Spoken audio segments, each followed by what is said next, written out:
Throughout history, only a few individuals have changed the course of the world so dramatically that their influence reaches across continents and centuries. Some leaders rule powerful kingdoms, others lead revolutions, but very few fundamentally reshape how civilizations interact with each other. One of those figures is Genghis Khan, born Temujin on the Mongolian steppe in the 12th century. Today, his name often evokes powerful images: unstoppable cavalry, burning cities, and the rise of the largest land empire in human history. Yet, historians increasingly argue that focusing only on conquest misses the deeper transformation that occurred during his lifetime. When Temujin began his rise to power, the Mongolian steppe was divided among dozens of rival tribes constantly at war. There is no unified government, no stable alliances, and survival depended entirely on loyalty within small family groups. By the time of his death in 1227, those fractured tribes had been transformed into a centralized political system capable of coordinating armies, laws, trade, and diplomacy across vast distances. But the Mongol Empire did more than conquer territory. It reorganized how the medieval world functioned. Under Mongol rule, merchants carried metal passports called paisa, granting them safe passage through imperial lands. A relay network of horse stations allowed messengers to travel across Eurasia faster than ever before. Diplomats were given strict legal protection, an early form of what we now call diplomatic immunity. Even the environment played a large role in this story. Recent climate studies suggested a period of unusual rainfall in Mongolia during the 1200s that created fertile grasslands that allowed the Mongols to support massive horse populations, the foundation of their military power.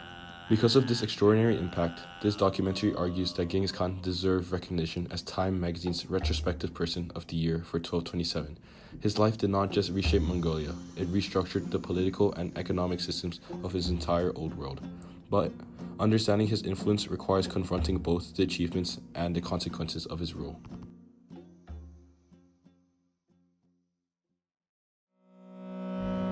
Somewhere around 1162, in the shadow of a sacred mountain called Burkhan Khaldun, a boy was born on the banks of Onon River.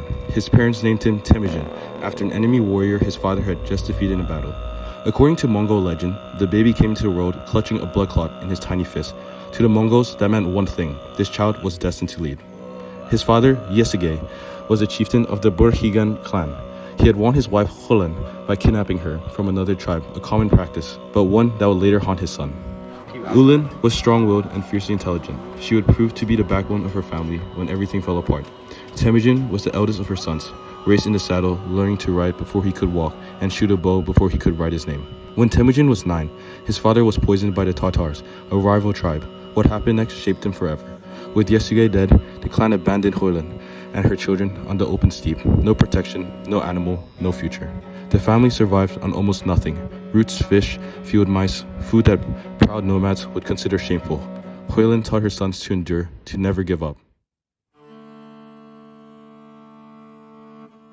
Even as a child, Temujin showed signs of a great leader, and the ruthlessness he would acquire. When his half-brother, Biktir, stole a fish he had caught, Temujin and his brother Hasaj tracked him down and killed him with arrows.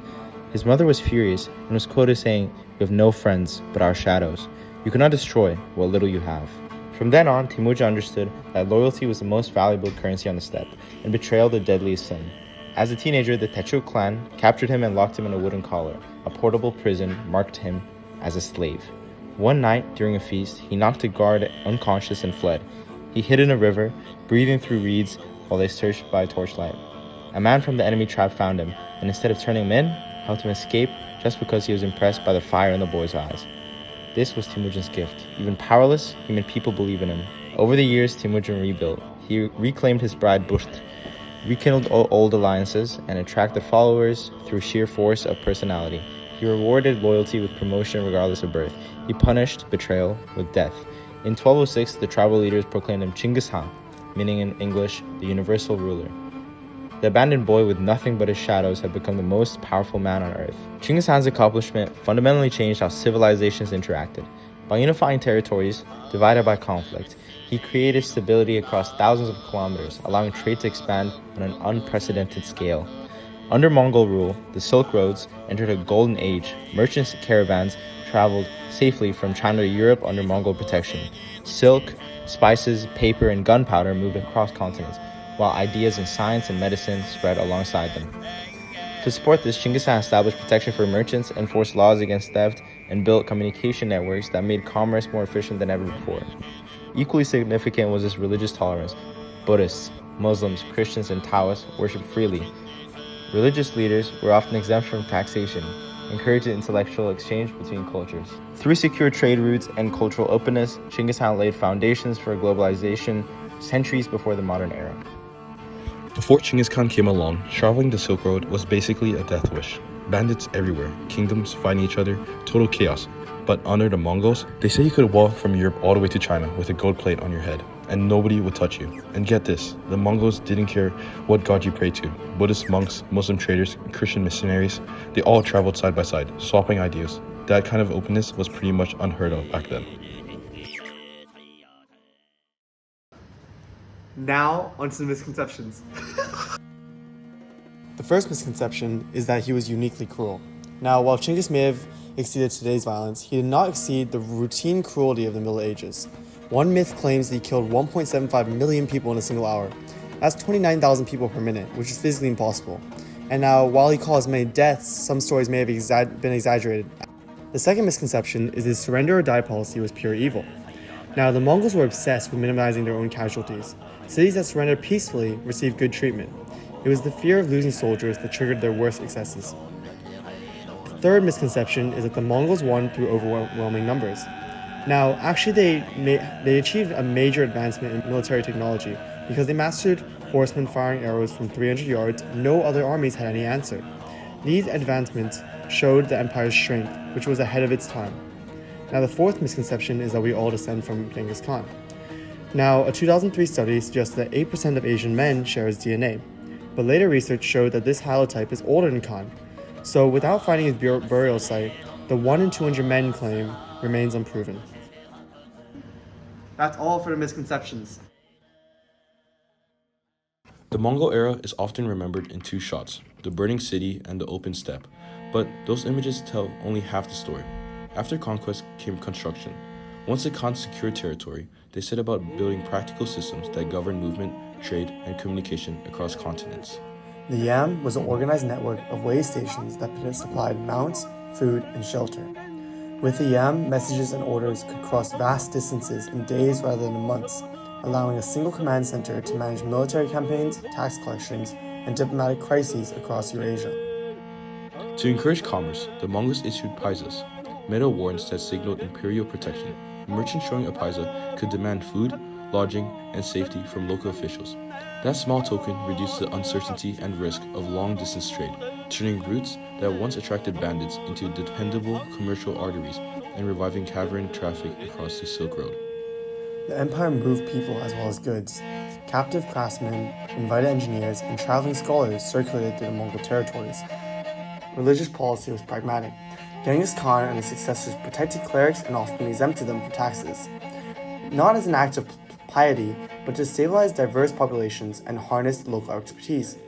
Monasteries and mosques and churches therefore became sites of exchange where language, maps, and ideas moved between cultures. None of these institutional gains erased the violence of conquest. The Mongols used terror strategically. Whole cities were sometimes razed to cow, others into submissions, while other towns that surrendered were treated leniently. These campaigns reshaped demographics, disrupted urban life, and left profound human cost. The paradox of Mongol legacy is unavoidable. Through campaigns that brought devastation, the Khans also forged the infrastructure of movement, riders, laws, and incentives that knitted Eurasia into more tightly than ever before. That new connectivity allowed for goods, people, and ideas to travel further and faster, and it set in motion exchanges that would influence medieval life for centuries to come.